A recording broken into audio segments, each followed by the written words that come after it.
How's that? Can you feel the air? I'd like to know whether you can feel the air coming to you. You people that are sitting there and watching this picture. Cush, can you feel it? Can you EI? I see. Now the amplification on this number 5 microphone is, gee whittakers, those lights are awfully bright, EI.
The silent film had difficulty with the spoken word.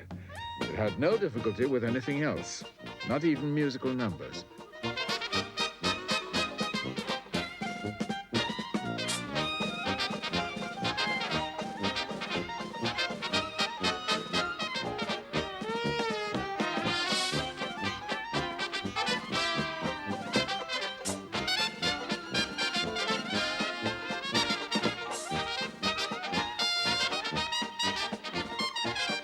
This sequence was directed by Ernst Lubitsch, photographed by John Mesko, produced by Warner Brothers, the studio that would revolutionize the industry just 1 year later and bring the silent era to an end.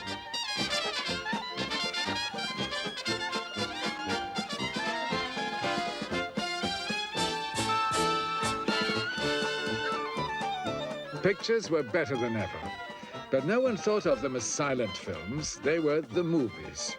And something extraordinary was happening to the movies. They suddenly found they had a rival, radio. This is station SPAR, Voice of Hollywood. Now the public was obsessed with sound. In the main studios in Hollywood, California. Thomas Edison's obsession with sound had produced the phonograph in 1877. One of his earliest attempts to synchronize music to picture. The sound has been lost. By 1895, he had to settle for a peep show with a phonograph, the kinetophone. The Europeans made better progress. Oscar Mester patented his device in 1905. Like his French rivals, he used a gramophone. But his sound was not loud enough to fill a theater.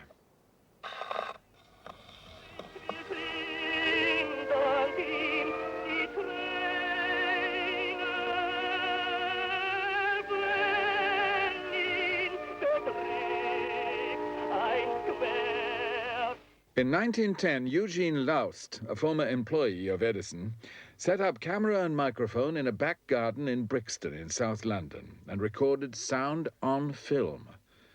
He took his invention to America, but no one would back him. Edison had returned to the field. The Edison system used the phonograph. All the problems of talking pictures, he announced in 1913, are solved.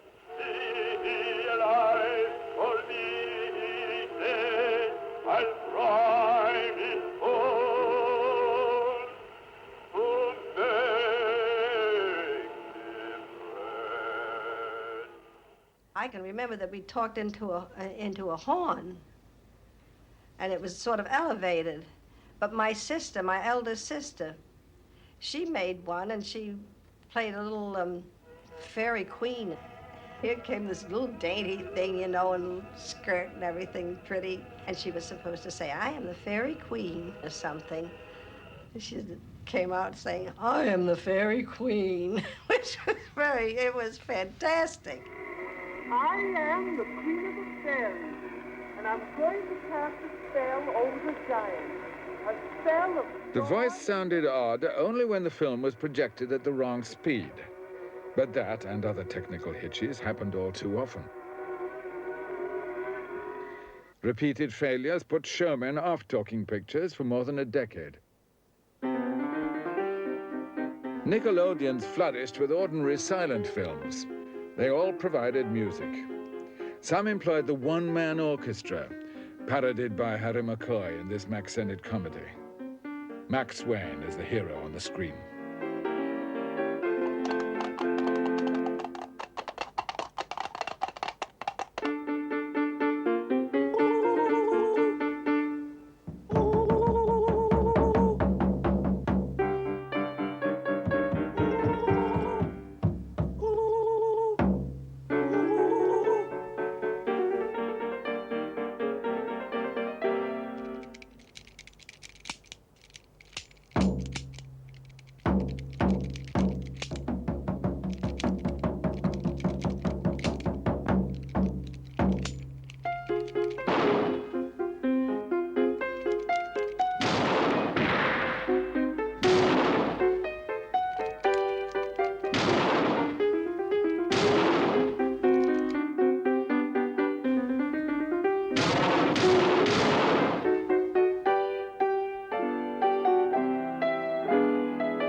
(1921). The Kellum disc system attracted the attention of the great pioneer director D.W. Griffith. He was always willing to experiment. When Mr. Griffith was making Dream Street, he introduced sound. It opened here on 43rd Street at the Town Hall. Ladies and gentlemen, I've been asked to say a few words concerning the play of Dream Street, which you are about to see. Dream Street. I wonder if there isn't a dream street running through the heart and soul of every human being in the world. He soon stopped it because he said it was suicide. Only 5% of the world speak English. Why should I lose 95% of my audience? But sound had arrived. Western Electric's public address system could fill the largest hall, thanks to Dr. Lee DeForest's invention of the Audion amplifying tube. DeForest combined his amplifier with a device for recording sound on film, and he called the invention phonofilm. You are now listening to a talking moving picture whose synchronism is not only perfect, but foolproof. It is the invention of Dr. Lee DeForest, the noted scientist who invented the Audion tube, without which we would have neither radio nor transcontinental telephony. He photographed the voice on the same film right beside the picture. And for the voice reproduction, he applied the principles of radio. DeForest went into sound production, but met resistance from producers, exhibitors, and even players. We were working in the DeForest studio in New York, a little tiny studio in the middle of the city. And I was told that DeForest was working on a sound something that had something to do with films, so that they would bring sound into films. Well, I didn't see how that could be done. And anyway, I didn't see any sense in doing it. I didn't see anything was wrong with films as they were. Bessie Love had worked in pictures since she left school.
However entertaining the subtitles, engineers were dedicated to replacing them with speech.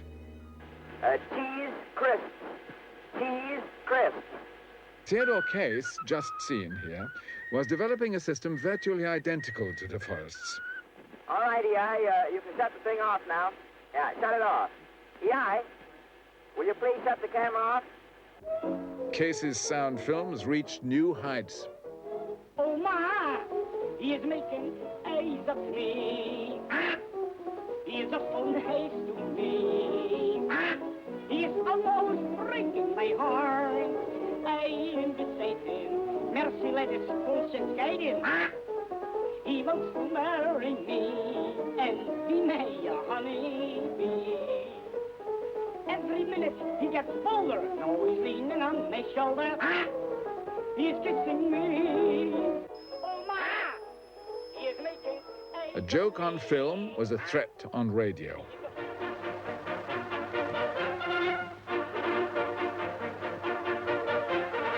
This is station STAR, the voice of Hollywood. But when radio became popular, the attendance in the theaters dropped off to practically nothing. And the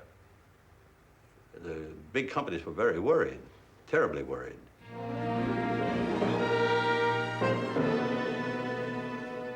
The big companies like Paramount tried to recapture audiences with novelty.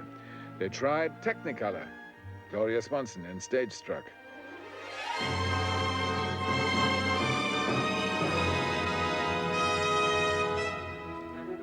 They tried bigger screens, Magnascope.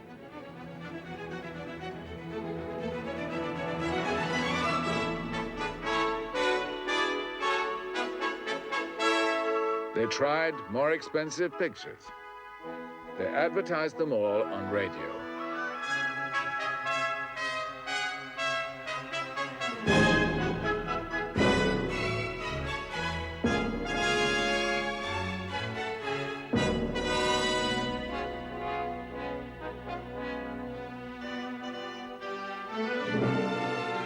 The one thing they did not try was sound.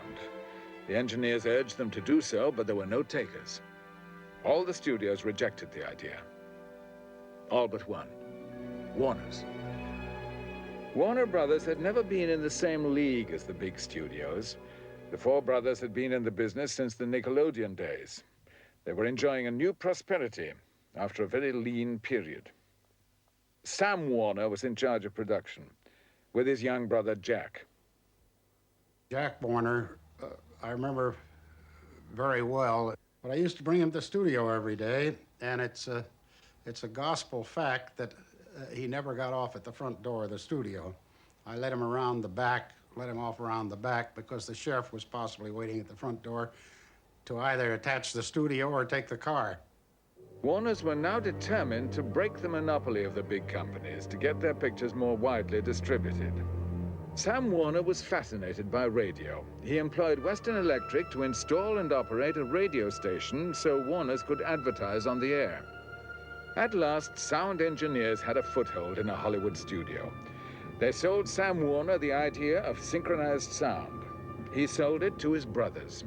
Not talking pictures, which showmen distrusted, but music. They recorded sound on disc. Unlike sound on film, disc recording was a tried and trusted process. Come on, boy.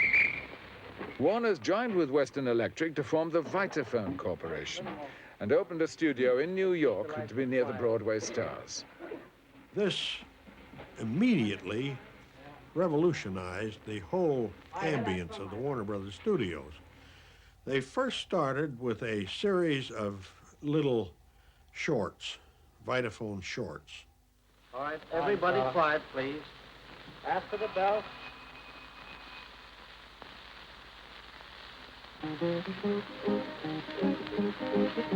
All the time in the tropical climb, away to do that song, I fell in love with a tropical dove while doing that fuzzy funny dance. Oh, the poor little kid, she never did have a bit of loving before. So I made up my mind that I wasn't fine, the only girl that I adore. Warner's poured money into a major silent film, Don Juan. They recorded the New York Philharmonic to provide the sound, and in August 1926 held a gala premiere for Vitaphone. Warner's had used their new system to film Will Hayes. On film, he opened the program. To the Warner Brothers, to whom is due credit for this, the beginning of a new era in music and motion pictures, I offer my felicitations and my sincerest appreciation.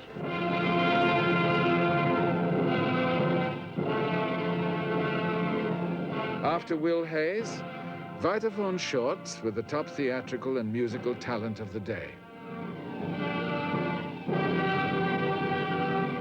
The New York Philharmonic in Tannhäuser.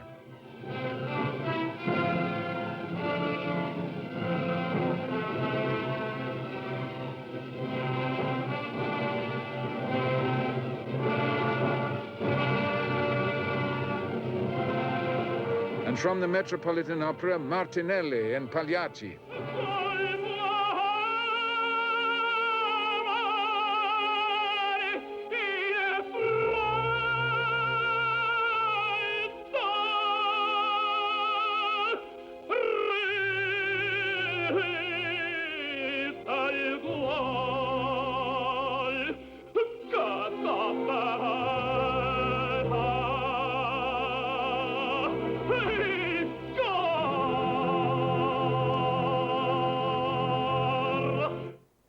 But the main event of the evening was the feature film made in the Vitaphone process, Don Juan.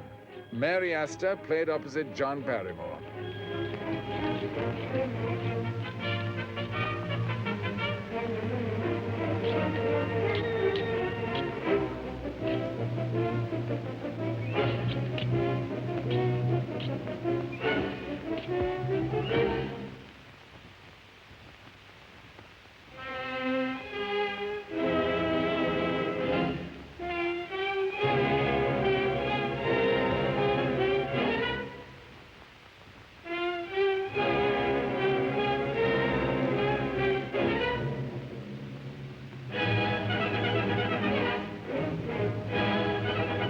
This is how Warner saw the future. The sound of a symphony orchestra available everywhere. Even the smallest theater in the land could match the picture palaces in the big cities. But for the Broadway audience, accustomed to large orchestras with their movies, a mere recording was an anticlimax. I thought sort of an innovation, interesting, very nice. Pretty soon we'll get back to silence, you know. And sort of a gadget, something to play with. Never took it seriously. I remember Joseph Skink, who was an astute motion picture man, was very skeptical of it and said it will never last. I think Jack Warner thought it would never last, hoping it would because they were so in it that they stood to make fortunes if it did last. Thanks, boys. At the premiere, the Vitaphone shorts had been the big success. Warner stepped up production. We were all impressed into duty. We would work, finish one short, go right into another, right into another. They were trying to live that year out and make as much money as they could and let people drop if they had to. You know, it didn't matter to them much. The old arc lights made so much noise, Warner's had to develop new high-powered incandescent lights. They were silent, but a good deal hotter. And this 10K was really a brute. You could light a cigar at 100 yards with that thing concentrated. It would just fry people. They'd work in a scene. These Metropolitan Opera singers would come out to do a Vitaphone short. And they'd open their mouth and the spotlight would zip down into their tonsils.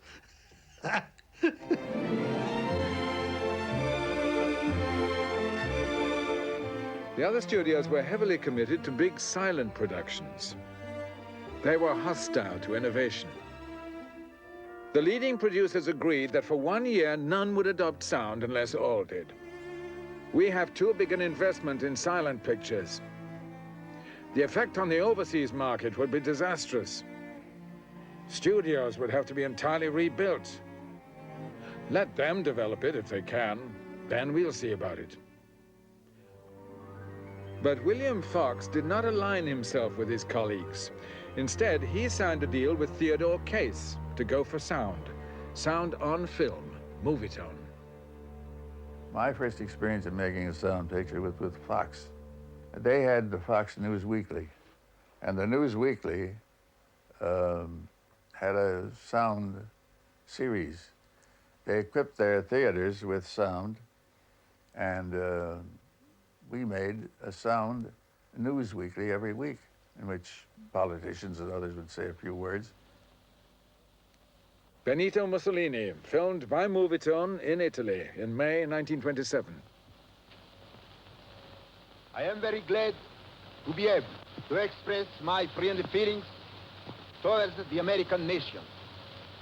Friendship with which Italy looks at the millions of citizens who from Alaska to Florida, from the Pacific to the Atlantic, live in the United States, is today deeply rooted in our hearts.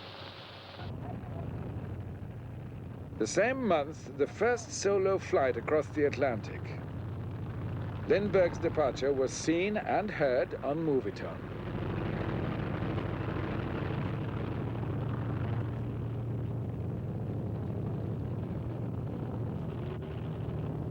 Audiences at the Roxy stood and cheered for 10 minutes. Lindbergh's flight was the outstanding event of the decade for many Americans, and when he returned, they went mad.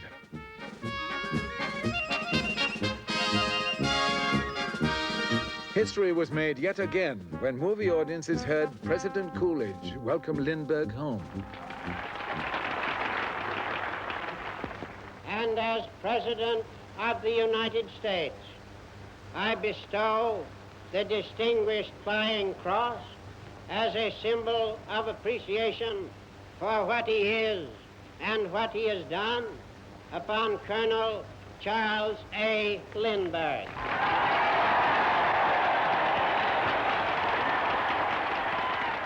Fox's gamble had paid off. His weekly newsreels were sometimes more popular than the features they accompanied.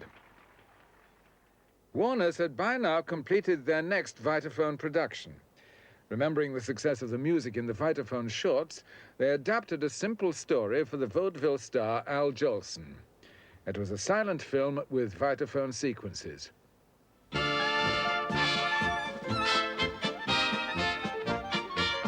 The New York premiere attracted crowds which literally fought for tickets.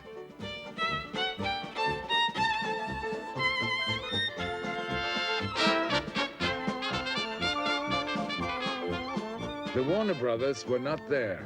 Sam Warner had died suddenly the day before.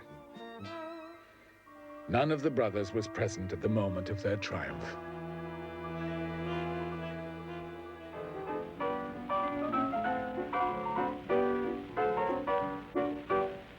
Blue sky, smiling at me, nothing but blue sky do I see.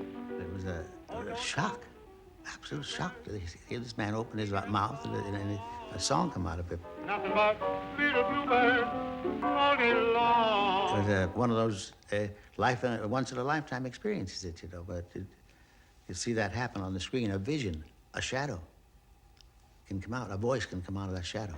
Blue days, all of them gone. Nothing but blue skies from now on. Mama, darling, if I'm a success in this show, well, we're going to move from here. Oh, yes, we're going to move up in the Bronx. A lot of nice green grass up there, and a whole lot of people you know. There's the Ginsbergs, the Guttenbergs, and the Goldbergs. Oh, a whole lot of birds. I don't know them all. This is what excited the audience, not just the music. Al Jolson's ad-libbing seemed so spontaneous and intimate, they felt they were eavesdropping. Listen, I'm going to sing this like I will if I go on the stage, with this show. I'm going to sing it jazzy. Now get this. Blue sky, smiling at me, me. Nothing but little blue sky. Do I see? Do. Bluebird singing a song. Nothing but little bluebird all day long. You like that slapping business? Never saw the sun shining so bright. Never saw things going so right. Noticing the days hurrying by. When you're in love, oh, don't they fly? Blue days, all of them gone. Nothing but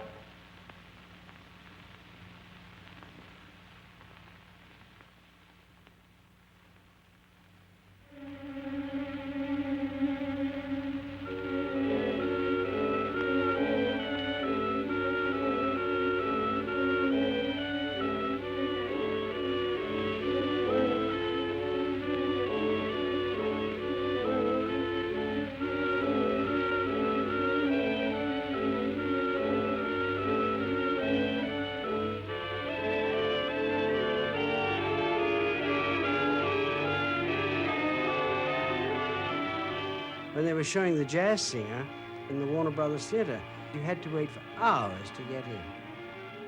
Everybody was absolutely paralyzed with excitement. And there was a line the whole way around the block all day long. They started the show at about 9 a.m., I think, and the lines were forming practically at dawn. It's the most incredible sight. And then you went in to see this thing. You couldn't get in for hours, but if you got in, you sat there and you saw this fantastic performance.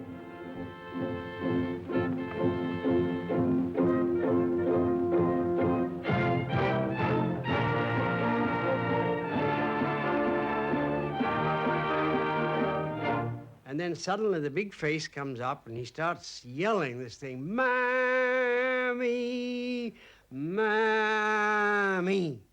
The sun shines east, the sun shines west. I know where the sun shines the best." It's on my mammy I'm talking about. Nobody else's.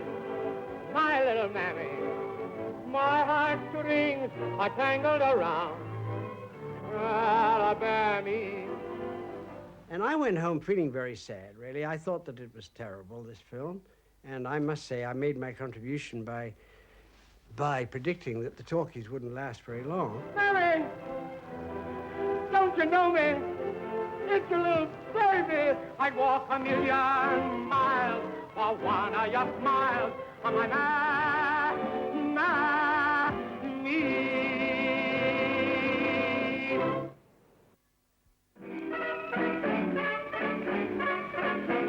I'm sitting on top of the world. I'm singing a song. Yes, singing a song. Come on, give me all you got now. I'm sitting on top of the world. I'm going along. Yes, going along. September 1928.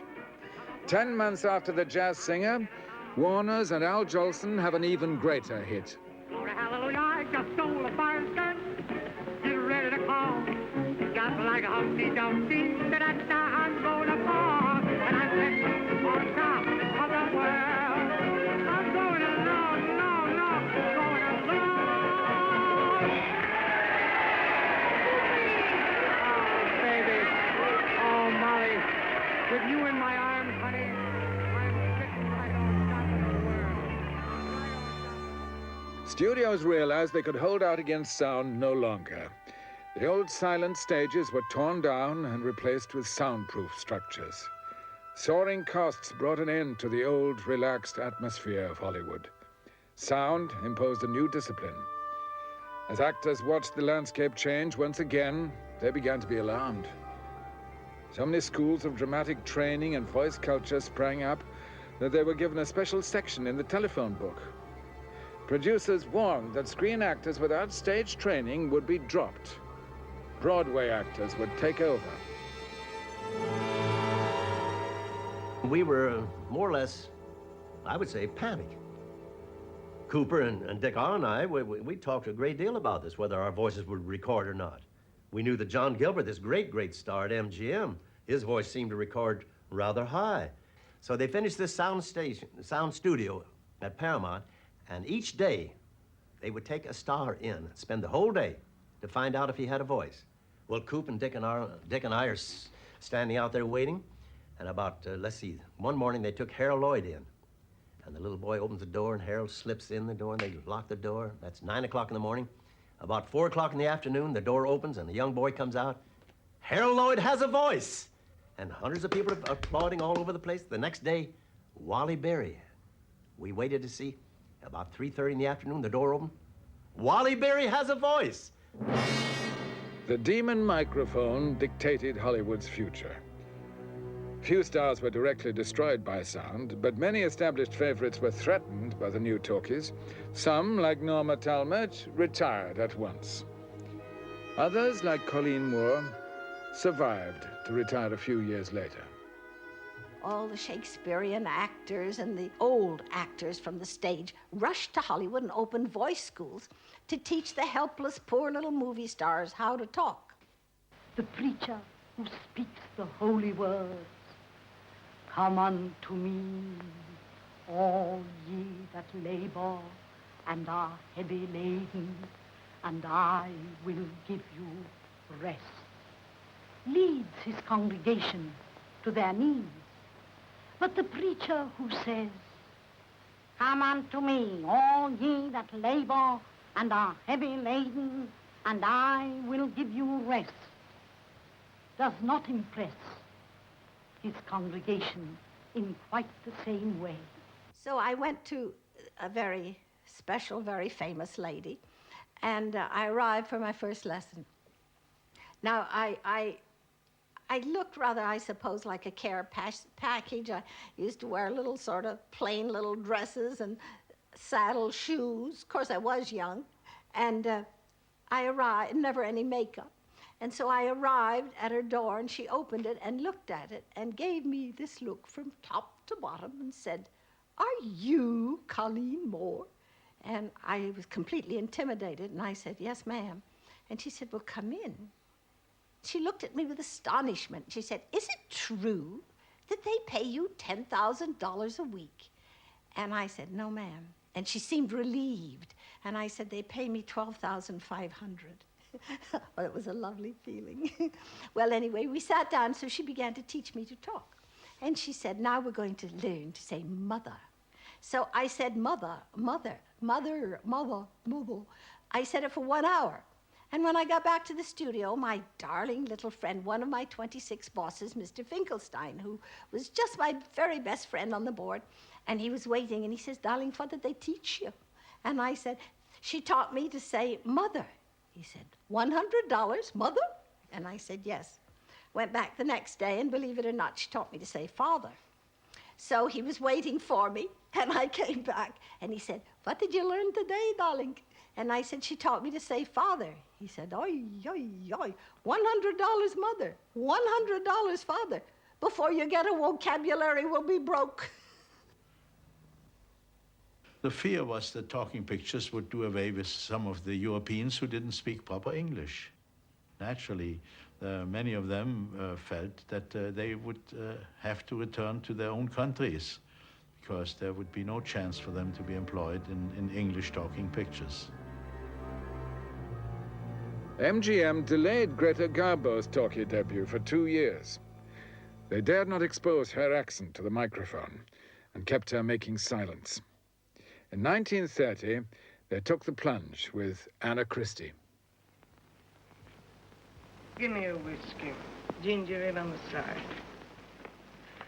And don't be stingy, baby. Well, shall I serve it in a pail? All that suits me down to the ground. Garbo talked. Others with foreign accents did not. Paola Negri's contract expired in 1928. She made a new career in Germany. So did Emil Jannings. He went without even taking a voice test.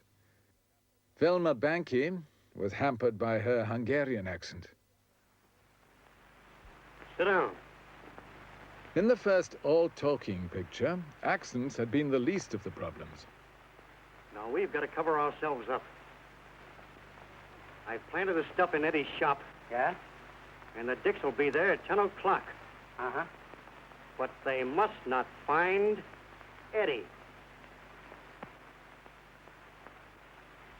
Don't you understand? What you mean? Take him for a ride. Oh.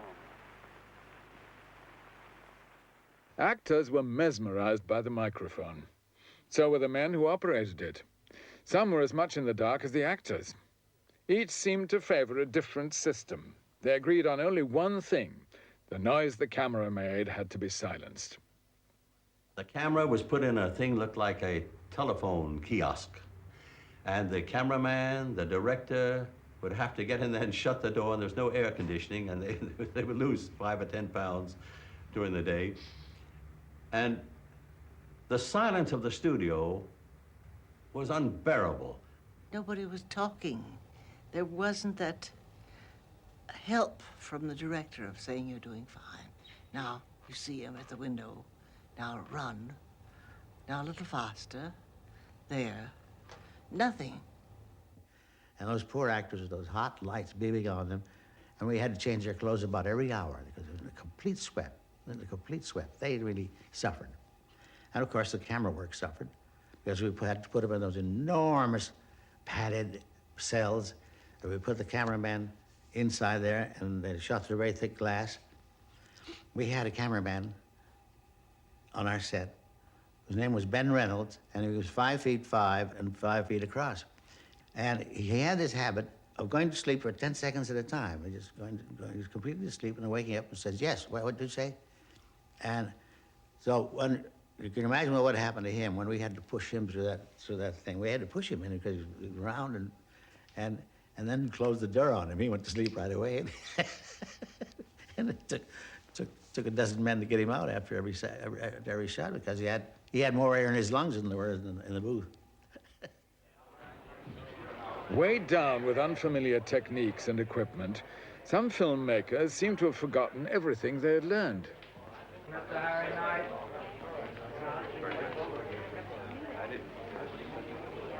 Get a load of this. Some blonde.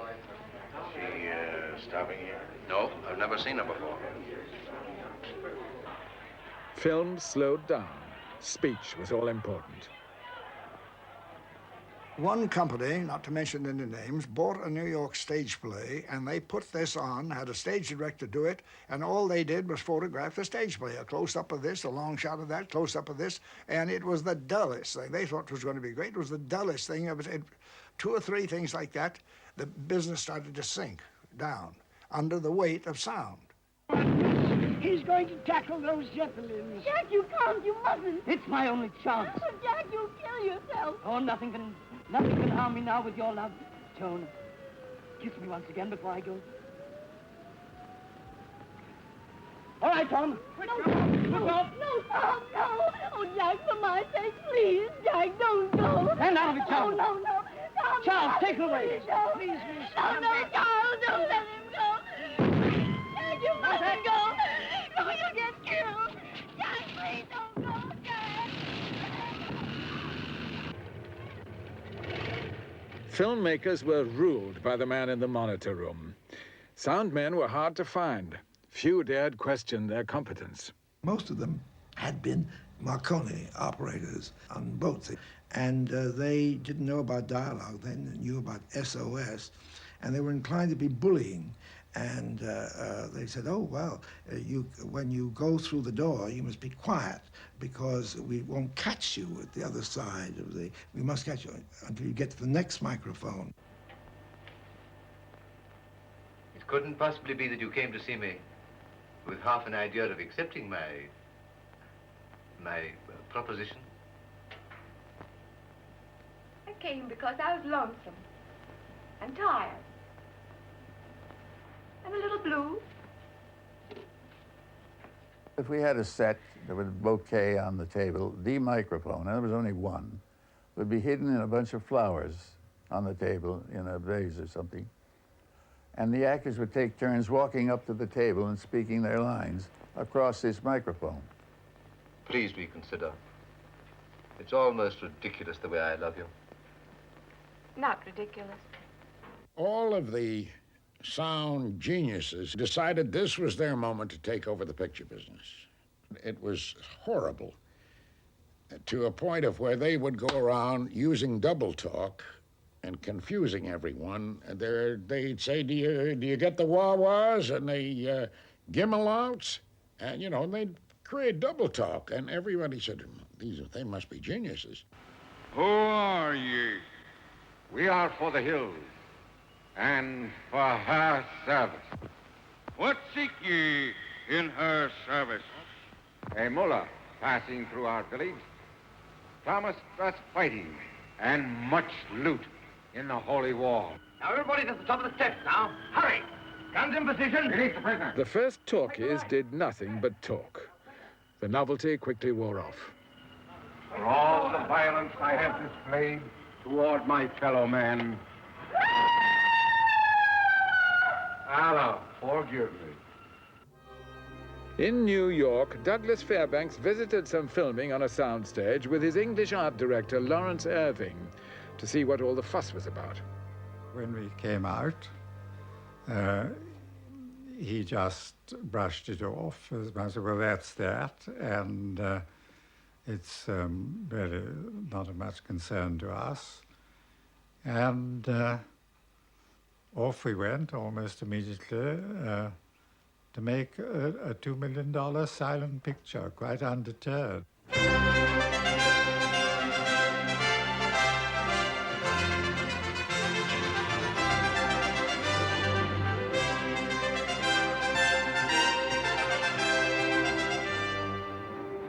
With other producers, Douglas Fairbanks was convinced that silent films would never entirely disappear. Others were not so sure. They really didn't know what to do. They just didn't know, because lots of people didn't want to give up silent pictures. I mean, letters poured in saying, we don't want to hear them, we just want to see them, we like them the way they are. It was a very traumatic time because no one knew if this was a fad, no one knew if it would last. And the theater owners were as upset as we in Hollywood because it would cost millions and millions of dollars to change their theaters to sound. And then suppose after they had done that, the public said, we don't like it. We'd rather sit in the quiet and listen to the 100-piece orchestra playing.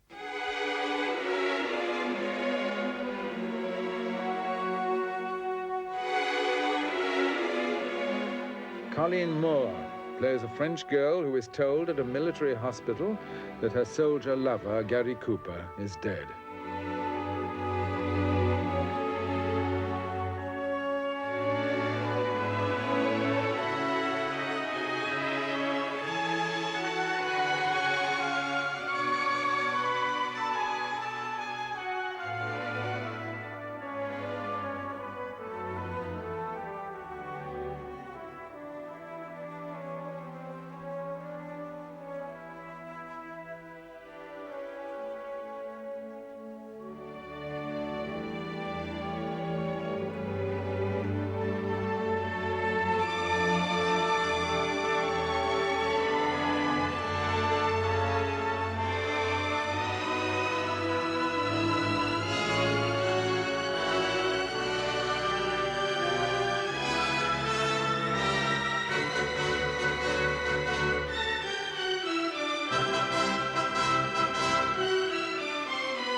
Lilac Time was issued in two versions, silent to be shown with live orchestra and with recorded music and effects.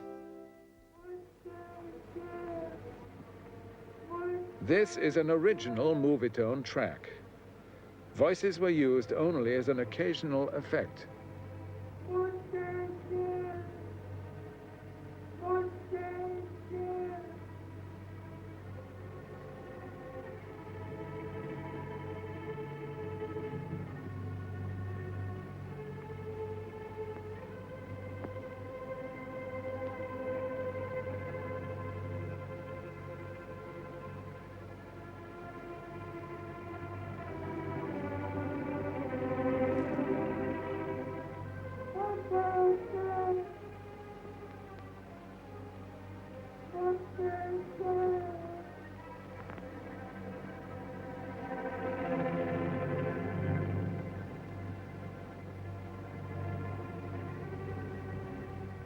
In Four Sons, directed by John Ford, an American soldier of German origin risks his life to find the wounded enemy soldier.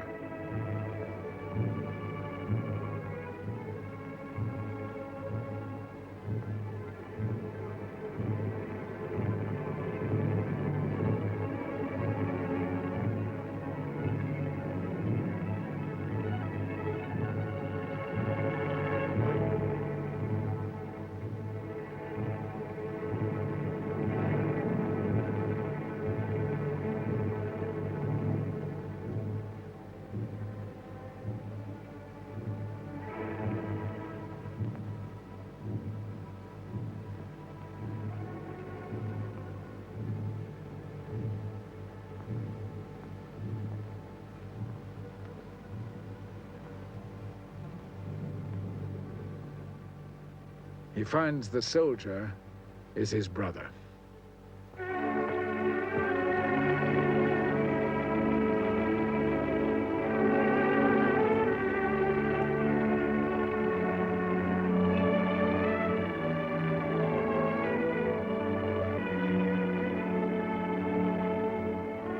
Musicians who once accompanied films like this were now no longer needed. A whole industry had disappeared. It was a great industry at that time, and it just collapsed. Of 22,000 theater musicians in the United States, half were immediately thrown out of work. All those wonderful orchestras, all the wonderful men, concert masters, people they had imported from Europe, great orchestras, they just left them stranded.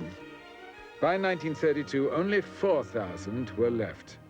There were suicides, sadly to say, galore.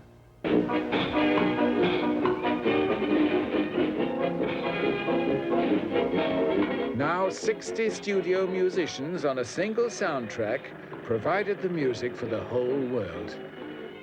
Once the musical and perfect synchronization had arrived, the silent film was finished. This was a new kind of entertainment. It worked. There was no argument, no going back.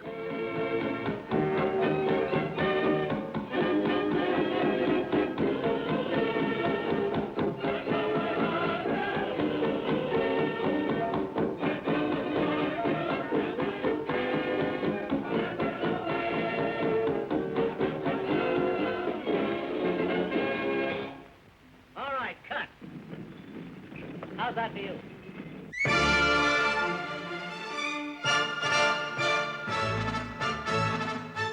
Douglas Fairbanks was completing his silent epic, a sequel to The Three Musketeers. For the first time in his career, he allowed his hero to die, stabbed in the back. It was Douglas Fairbanks's farewell to the medium he loved so much.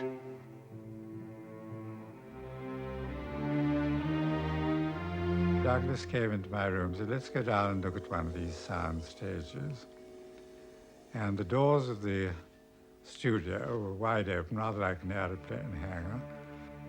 And Douglas paused, and he looked into this darkness, and he laid his hand on my arm, and he said, Lawrence, the romance of motion picture making ends here.